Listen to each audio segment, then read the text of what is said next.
Адамзат тарихынан өзіндік орын алып, кейінгі ұрпағының жадында мәңгі қалар тұлғалар аз емес.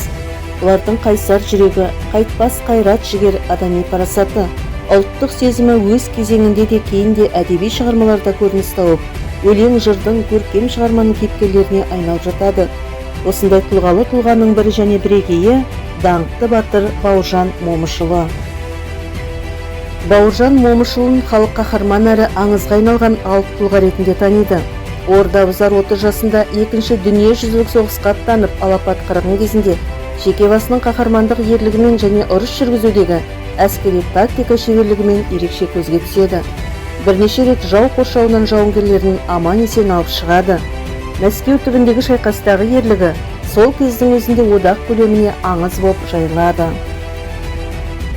Белгілі комбат Бауыржан Момышұлы Мәскеу үшін шайқасқа қатысқандардың бірі. Оның соғыс кезінде жазған күнделіктері негізінде «Артымызда Мәскеу» романы жарық көрді. «Артымызда Мәскеу» Гитлер фашизмін жеңген халықтың ерлігін баяндайтын шынайы жазба. Бауыржан Момышұлы батыр жауынгер, және ол тарихи шайқасқа қатысқан тұлға. Ол Панфилов дивизиясы қатарында шайқасқан. Бауыржан Момышұлының романы соғыс күнделіктері негізінде жазылған. Бауыржан Момышұлы өз күнделіктерін соғыс жылдарында жазған. Соғыс кезінде жазылған мұндай естеліктердің құндылығы өте жоғары. Себебі оның негізінде барлығы қалай болғанын анықтауға болады. Бауыржан Момышұлы осы күнделіктерге сүйеніп, «Артымызда Мәскеу» романын жазды.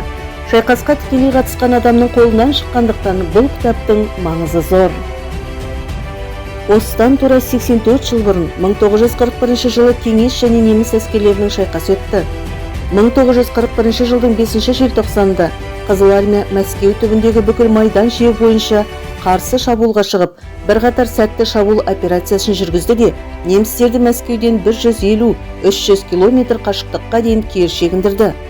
Мәскеу үшін шайқаста Алматыда жасақталған 316-шы, кейінірек 8-ші гвардиялық Панфиловшылар дивизиясы ерекше көзге түсті.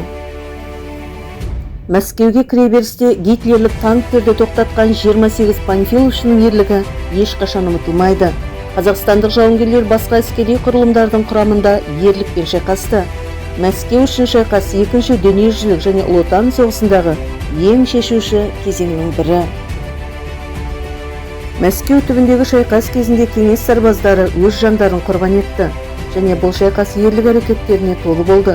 Шайқас кезінде ерен ерлігі үшін 36 000 әскери орден және медальдармен марапатталса, солардың бірі Панфиловшы белгілі комбат Бауыржан Момышұлы еді.